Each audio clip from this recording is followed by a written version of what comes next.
So, what is the first thing that comes to your mind when you hear the word super? Well, Superman. But guess what? This episode is not about him, it's about something else completely different. Meet Nvidia supercards.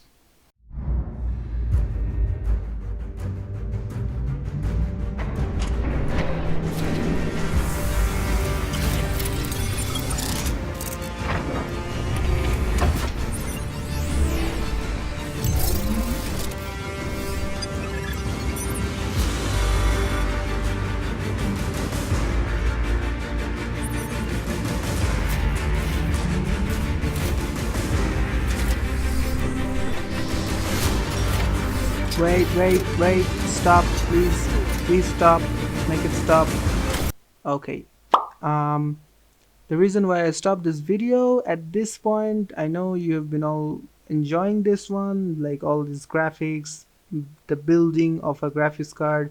It's also exciting, but I'm telling you, this specific graphics card, the 2080 Super, just bear with me, okay? Just trust me on this and let's get this started.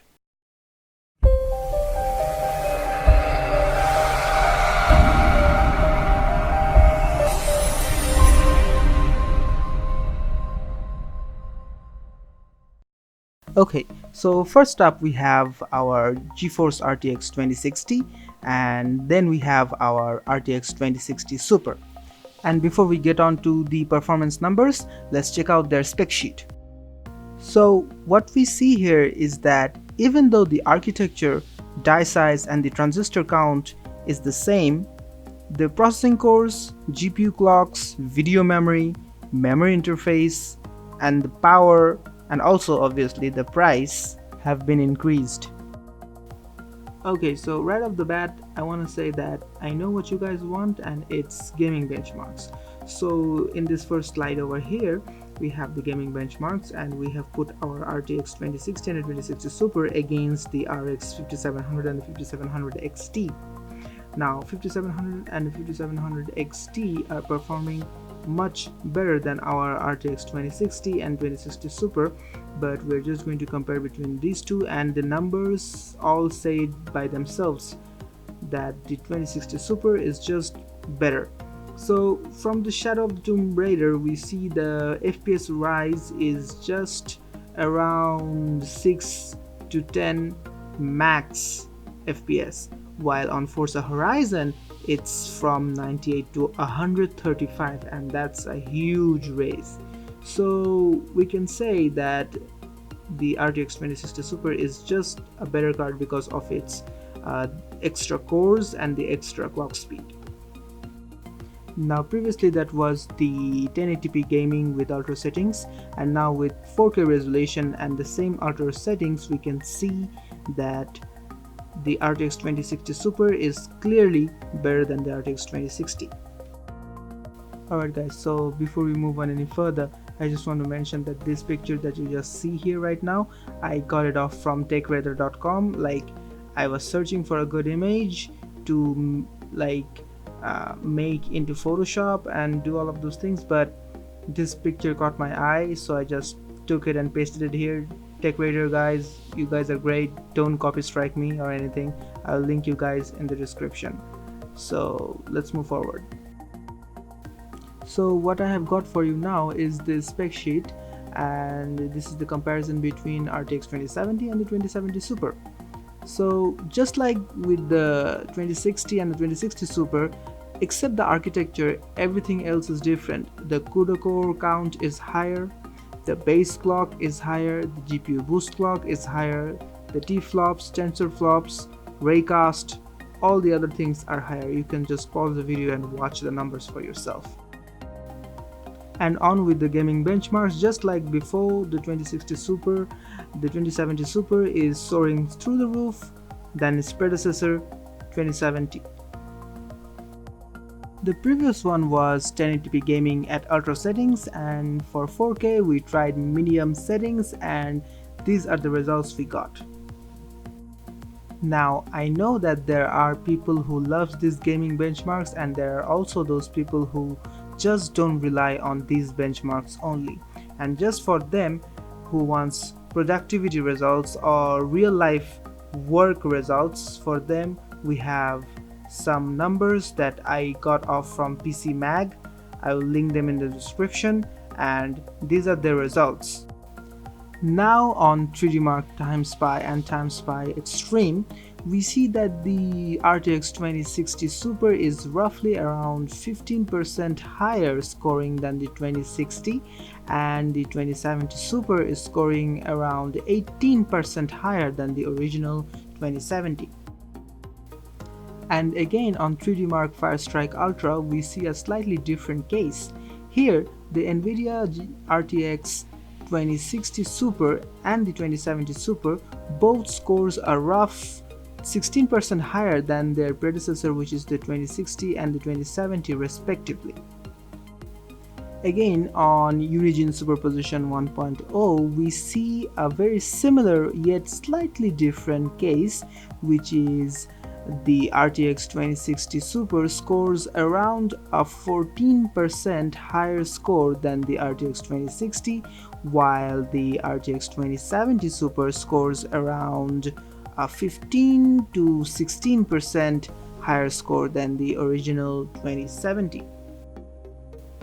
Okay, so this is the moment that you've all been waiting for, and if I want to say anything about these two cards, then I would say that these two cards are just meh, because comparing between them is also meh, and it's because the 2080 Super is nothing but a 4 to maximum of 9% increase over the 2080 itself. And if I want to describe it, I would just say that the 2080 Super is just a slightly increased, like energy infused 1080 Ti, because if you overclock the 1080 Ti a little bit, it's just gonna get to 2080 Super. And I know the ray tracing and everything, but there's just so many ray tracing games these days. It's so less, so it really does not have any real world value. So anyway, let's get to the numbers. So now this is just a quick preview of the benchmarks of different games at 4K ultra quality of the 2080 Super, and you can already see, if you pause and watch, that the RTX 2080 Super is just that less of an improvement over the 2080. It's just a 4 to 5 or 6% improvement. Now if you guys look over at this spec sheet compared to the previous benchmarks, you are just going to see that the RTX 2070 Super is basically better than the 2080 Super, because even with the lower clock speed but higher CUDA cores, the 2080 Ti is more than 17% better than the 2080 Super itself with that price gap.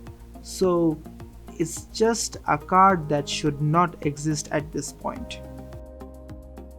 Okay, now I know what you guys might be thinking, that the gaming benchmarks are bad, so what? So it must be good at something. Well, wrong, because according to the 3D Mark TimeSpy benchmark done by PC Mag, which I will link in the description, the 2080 Super is scoring just 10,760 over 10,312, which is like 400 more. And that's not all, because on 3D Mark Firestrike Ultra it's also the same thing. It's scoring 6,743 over 6,487. That's also like 400 increase. That's not worth it, in my opinion at least. And in Unigine Superposition 1, we see basically the same thing, 70 over 66. That's also not worth it, because what do we have here? We have 3-4 FPS. Anyway guys, I am not supposed to rant about this, I'm just supposed to give you the numbers, so here are the numbers, you decide. Okay guys, so all these number ranting aside, I would say that like if I really had to give an opinion over this, is that if you already own a 2060 or 2070 or a 2080, you don't have to go over and buy a super card, because it's just not worth it in my opinion. Your existing card will do just fine, just a few seconds slower than the super cards, and that's perfectly okay. Especially the 2080 Super. Do not buy the 2080 Super because it's just that much disappointing. But if you have no card and you really want to buy one, you can go to the 2060 Super or the 2070 Super, or even the 2080 Super. It's totally up to you. Unless it's really like an enthusiast thing that I really love Nvidia and I want all of their cards like latest one, then you know what, go for it. And until next time,